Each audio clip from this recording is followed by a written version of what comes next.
Marcos, capítulo 8. Naqueles dias, havendo uma grande multidão e não tendo o que comer, Jesus chamou a si os seus discípulos e disse-lhes: Tenho compaixão da multidão, porque já há 3 dias que estão comigo e não têm o que comer. E se eu os deixar ir em jejum para suas casas, desfalecerão no caminho, porque alguns deles vieram de longe. E os seus discípulos responderam-lhe: De onde poderá alguém satisfazê-los de pão aqui no deserto? E perguntou-lhes: Quantos pães tendes? E disseram-lhe: 7. E ordenou à multidão que se assentasse no chão. E tomando os 7 pães, e tendo dado graças, partiu-os e deu-os aos seus discípulos, para que os pusessem diante deles, e puseram-nos diante da multidão. Tinham também alguns peixinhos, e tendo dado graças, ordenou que também lhe os pusessem diante. E comeram, e saciaram-se, e dos pedaços que sobejaram levantaram 7 cestos. E os que comeram eram quase 4.000, e despediu-os. E entrando logo no barco, com os seus discípulos, foi para as partes de Dalmanuta. E saíram os fariseus, e começaram a disputar com ele, pedindo-lhe para o tentarem um sinal do céu. E suspirando profundamente em seu espírito, disse: Por que pede esta geração um sinal? Em verdade vos digo que a esta geração não se dará sinal algum. E deixando-os, tornou a entrar no barco e foi para o outro lado. Eles esqueceram-se de levar pão, e no barco não tinham consigo senão um pão. E ordenou-lhes, dizendo: Olhai, guardai-vos do fermento dos fariseus e do fermento de Herodes. E arrazoavam entre si, dizendo: É porque não temos pão. E Jesus, conhecendo isto, disse-lhes: Para que arrazoais que não tendes pão? Não considerastes, nem compreendestes ainda? Tendes ainda o vosso coração endurecido? Tendo olhos, não vedes? E tendo ouvidos, não ouvis? E não vos lembrais, quando parti os 5 pães entre os 5.000, quantas alcofas cheias de pedaços levantastes? Disseram-lhe: 12. E quando partiu os 7 entre os 4.000, quantos cestos cheios de pedaços levantastes? E disseram-lhe: 7. E ele lhes disse: Como não entendeis ainda? E chegou a Betsaida, e trouxeram-lhe um cego, e rogaram-lhe que o tocasse. E tomando o cego pela mão, levou-o para fora da aldeia, e cuspindo-lhe nos olhos, e impondo-lhe as mãos, perguntou-lhe se via alguma coisa. E levantando ele os olhos, disse: Vejo homens, pois os vejo como árvores que andam. Depois disso, tornou a pôr-lhe as mãos sobre os olhos e fez olhar para cima, e ele ficou restaurado e viu cada homem claramente. E mandou-o para sua casa, dizendo: Nem entres na aldeia, nem o digas a ninguém na aldeia. E saiu Jesus e os seus discípulos para as aldeias de Cesareia de Filipe.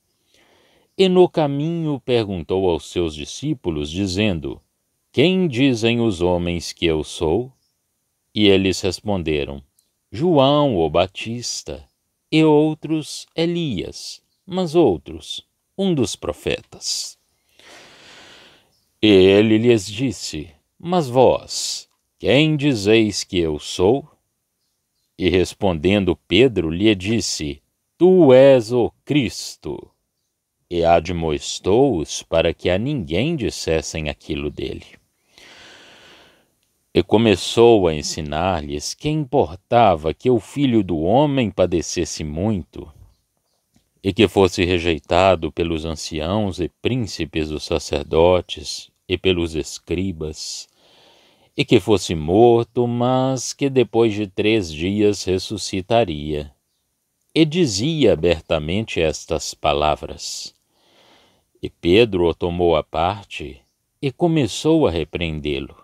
Mas ele, virando-se e olhando para os seus discípulos, repreendeu a Pedro, dizendo: Retira-te de mim, Satanás, porque não compreendes as coisas que são de Deus, mas as que são dos homens.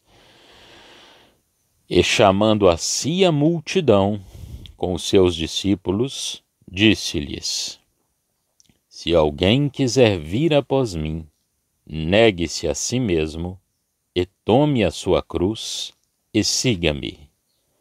Porque qualquer que quiser salvar a sua vida, perdê-la-á.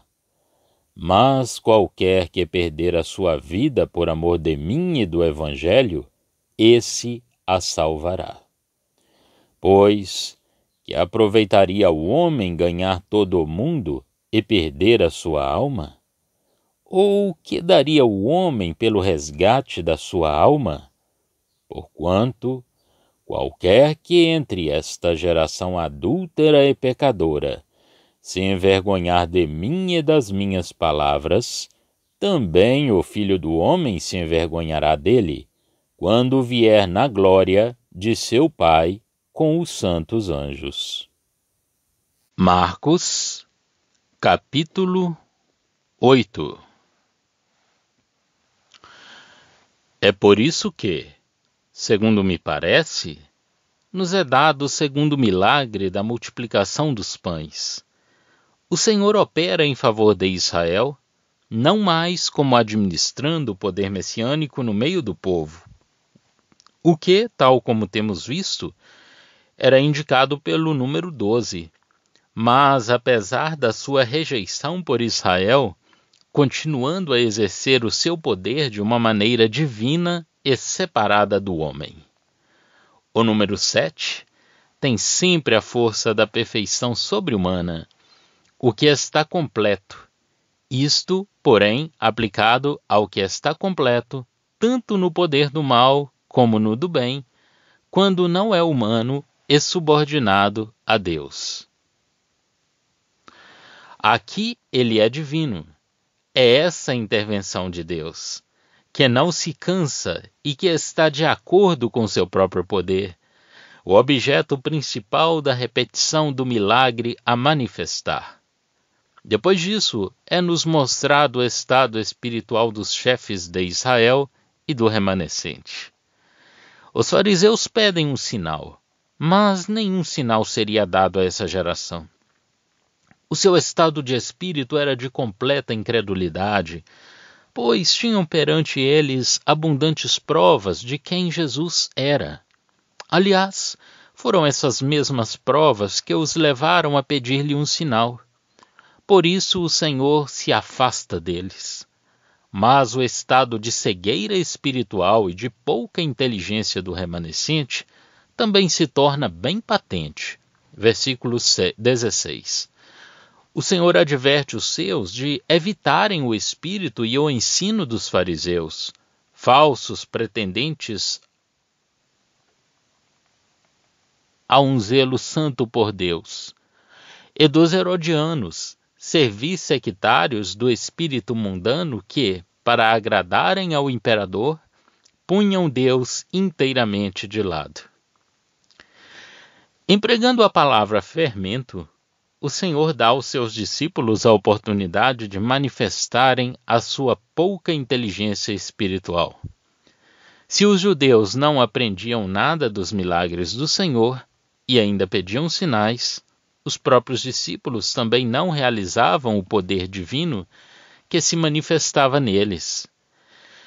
É este estado de espírito, e eu não duvido absolutamente nada, que está assinalado no cego de Betsaida. Verso 22 a 26. Jesus toma-o pela mão e conduz-o para longe da aldeia e da multidão. Emprega para operar a cura algo que era de si próprio, algo que possuía a virtude da sua própria pessoa. E o primeiro efeito representa bem o estado de espírito dos discípulos. Eles viam, sem dúvida, mas confusamente. Viam homens como árvores que andavam. Mas o amor do Senhor não se cansa da incrédula lentidão de inteligência deles. Haja seu respeito segundo o poder da sua própria intenção e fá-los ver claramente. Em seguida, longe de Israel, a incerteza resultante da incredulidade é aproximada da certeza resultante da fé, por mais obscura que seja a inteligência desta. E Jesus, proibindo aos seus discípulos de falarem do que eles certamente criam, o tempo para convencer Israel dos direitos de Cristo, como o Messias tinha passado, anuncia o que lhe deve acontecer para o cumprimento dos desígnios de Deus em graça, como Filho do Homem, após a sua rejeição por Israel. De modo que tudo está agora no seu lugar. Por assim dizer, Israel não vê em Jesus o Messias. Por conseguinte, Jesus já se não dirige ao povo como tal. Os seus discípulos reconhecem-no como o Messias e ele anuncia-lhes a sua morte e a sua ressurreição. Ora, pode-se ter a verdadeira fé, e isto é uma verdade prática muito importante, sem que o coração esteja moldado segundo a plena revelação de Cristo, e sem que a carne seja praticamente crucificada em proporção da medida de conhecimento que se tem do objeto da fé. Pedro reconhecia bem, pela revelação de Deus, que Jesus era o Cristo, mas estava longe de ter o coração limpo segundo os pensamentos de Deus em Cristo. E quando o Senhor anuncia sua rejeição, a sua humilhação e a sua morte, e isto perante toda a gente, a carne de Pedro, escandalizada pela ideia de ter um mestre assim rejeitado e desprezado, mostra sua energia ousando repreender o próprio Senhor. Verso 32. Essa tentativa de Satanás de desencorajar os discípulos pela desonra da cruz revolta o coração do Senhor. Todo o seu afeto pelos seus discípulos e à vista destas pobres ovelhas perante as quais o inimigo colocava uma pedra de tropeço é a causa da violenta repreensão de Pedro como sendo o instrumento de Satanás e falando da parte dele. Mas, para nós, a razão do ato de Pedro era simples. Os seus pensamentos estavam nas coisas dos homens e não nas de Deus, porque a cruz encerra em si toda a glória de Deus. O homem prefere a glória do homem, e por isso Satanás o governa. O Senhor chama o povo e os seus discípulos e explica-lhes claramente que, se querem segui-lo, devem tomar o seu partido e carregar cada qual a sua cruz. Porque assim, perdendo a vida, eles a salvariam, e a alma valia mais do que qualquer outra coisa. De resto, se alguém tinha vergonha de Jesus e das suas palavras, o Filho do Homem se envergonharia dele quando viesse na glória de seu Pai com os santos anjos. Porque, qualquer que fosse a sua humilhação, a glória lhe pertencia, e é para lhes fortalecer a fé que o Senhor coloca perante os seus principais discípulos essas sublimes revelações. Note-se que 7 é o número dígito indivisível mais elevado. 12 é o número mais divisível que há. O emblema em relação com a santidade dos rabinos era muito estimado pelos judeus, no que concerne a essa relação, mas aqui a sua eficácia ligava-se à pessoa daquele que o usava. Não temos aqui nada da igreja nem de chaves do reino. Isso depende de algo que não é introduzido aqui como fazendo parte da confissão de Pedro, o Filho do Deus vivo. Aqui encontramos a glória do reino vindo em poder, em contraste com o Cristo rejeitado, profeta servo em Israel. Já estão disponíveis para leitura os comentários do Novo Testamento e do Antigo Testamento de João Nelson Darby. Estão nos formatos de livro, e-book, também aplicativo para o celular Android. Visite o nosso site www.palavrasdoevangelho.com.